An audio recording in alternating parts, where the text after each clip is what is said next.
mercredi, nous vous proposons maintenant une nouvelle rubrique, En passant par le web, destinée à vous conseiller, à vous faire découvrir de nouvelles applications. La sélection a été faite par Amandine Cagnard, éditrice web sur France 3. Bonjour Amandine. Bonjour Valérie. Alors, vous allez nous donner des conseils, nous proposer justement des applications, mais avant cela, on va commencer par des photos justement d'internautes pour la rentrée des classes, la rentrée scolaire. Voilà. Pour cette rentrée scolaire, en fait, nous avons proposé à nos internautes de nous envoyer leurs enfants tout beaux, tout prêts à aller à l'école. Donc, comme vous pouvez le voir sur cette photo, la petite Léna, voilà, avec son grand frère Enzo. Elle est bien coiffée, Léna. Elle est bien coiffée, Léna. Bien coiffée, la petite veste. Enzo aussi, voilà. Ils sont magnifiques tous les deux. Les deux sont tout beaux, en Haute-Marne, à Joinville. Donc Enzo rentre en CE1 et la petite Léna en première section de maternelle. On leur souhaite une bonne rentrée. C'est sympa que nous avons envoyé une photo. Et puis Enzo de Nancy. Voilà, encore un Enzo qui lui aussi rentre en CE1, est prêt, il est content et fier d'être à l'école. On va le laisser travailler, on lui souhaite aussi une bonne rentrée. Exactement, là je vois qu'il est prêt pour cette saison, pour cette année. Il manque les cahiers et les crayons, mais ça va super bien se passer, Enzo. Oh oui, oui, oui. Donc merci en tous les cas pour ces photos, vous pouvez nous envoyer, on les diffusera évidemment mercredi prochain dans 9h50 le matin. Et puis vous êtes là aussi pour nous proposer, vous regardez un petit peu partout, vous dénichez les nouvelles applications. Et là vous avez choisi cette application Agenda scolaire, une application simple et utile. Voilà, alors tout le monde connaît l'agenda scolaire, donc papier, qu'on n'oublie pas et qu'on ne met surtout pas de côté. Mais là, on vous permet, donc avec l'utilisation pour les enfants, donc les étudiants, lycéens, bon, aussi collégiens pour ceux qui ont déjà un téléphone. Lycéens, voilà. Donc alors, c'est une application qui est simple, facile, qui vous permet en fait d'avoir différentes fonctions. C'est une application aussi qui est gratuite. Alors, dans les différentes applications que vous pouvez trouver, vous avez un agenda, donc vous pouvez noter vos devoirs. Comme un agenda papier, sauf qu'en fait, vous pouvez recevoir des petites notifications. Retard aussi. Voilà. Justifié, là. C'est ça, voilà. Donc, la fonction, justement, de la présence est aussi possible sur cette application. Donc, elle vous permet, pour vous, en tant que parent, ou alors en tant qu'étudiant, de noter les retards, donc les retards anticipés. Oui, mais là, ce sont les enfants qui ont cette application sur leur portable. Alors, les parents peuvent... Voilà, on peut partager en fait avec nos parents, si on le souhaite, bien évidemment. Bah oui. Je pense que... Voilà. Oui, c'est ça, on pose la question, les parents posent la question. Mais aussi pour les étudiants, c'est si on a un rendez-vous, par exemple, médical ou un rendez-vous quelconque, on peut le mettre dessus, on reçoit une petite notification. D'accord. On peut également aussi, comme vous pouvez voir, contacter nos professeurs. Donc c'est vrai qu'en début de rentrée, souvent les professeurs nous donnent leurs coordonnées. On les note, mais on les oublie forcément. Vous avez le numéro de portable, vous directement. Ça peut arriver. Ah d'accord, ok. Ça peut arriver, donc les coordonnées, les emails, si on doit rendre un devoir. Donc les lycéens ou les étudiants, après, dans les études supérieures, peuvent envoyer des devoirs par email.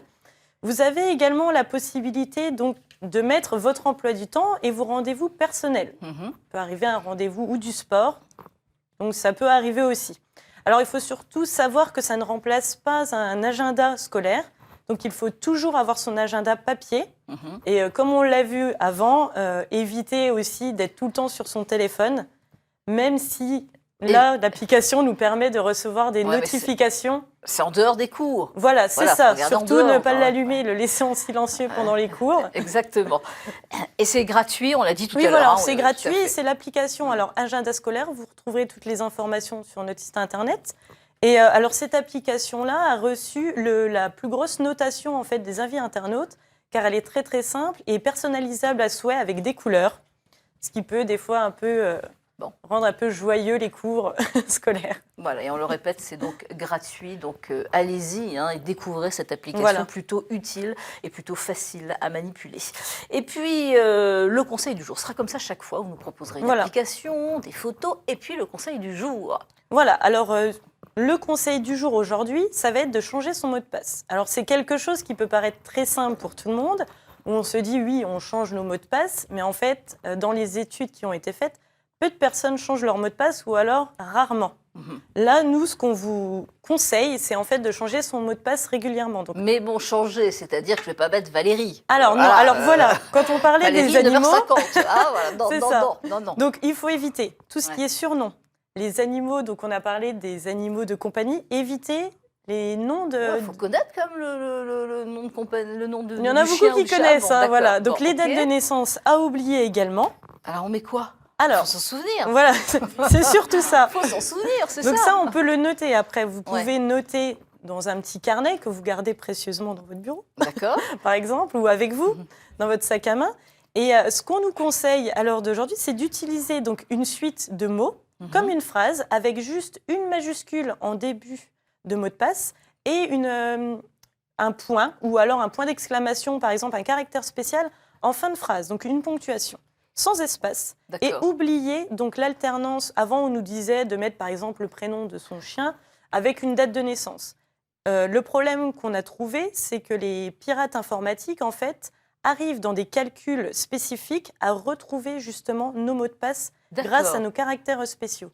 Donc là, il faut vraiment faire attention. Donc majuscule et une phrase. Voilà, alors oublier, on nous disait avant, donc minimum 6 caractères, que ce soit l'alphabet ou alors des caractères spéciaux, 6 à 8 caractères. Maintenant, on est au-dessus. D'accord, une majuscule, j'adore le chocolat. C'est bon. Point d'exclamation. C'est nickel. Et surtout, changez bien vos mots de passe. Donc, il ne faut surtout pas que vos comptes aient le même mot de passe. Donc là, ça vous fait beaucoup de mots de passe à retenir. Il faut s'en souvenir. Ah, faut s'en souvenir. Acheter un disque dur externe. Oui, un disque dur. Voilà. Bon, ok, merci. Ça, c'est des conseils en tous les cas. Voilà. Merci parce que c'était la première, donc je crois qu'on peut l'applaudir. C'était la première fois qu'elle venait à l'antenne, Valérie. Justement. Merci beaucoup. Et vous repartez travailler sur le site internet. Voilà, c'est ça. Et je vais tout inscrire. France 3, exactement. Et vous allez noter toutes les indications. Voilà. Merci beaucoup, Amandine Cagnard. Merci, allez, Valérie. à suivre.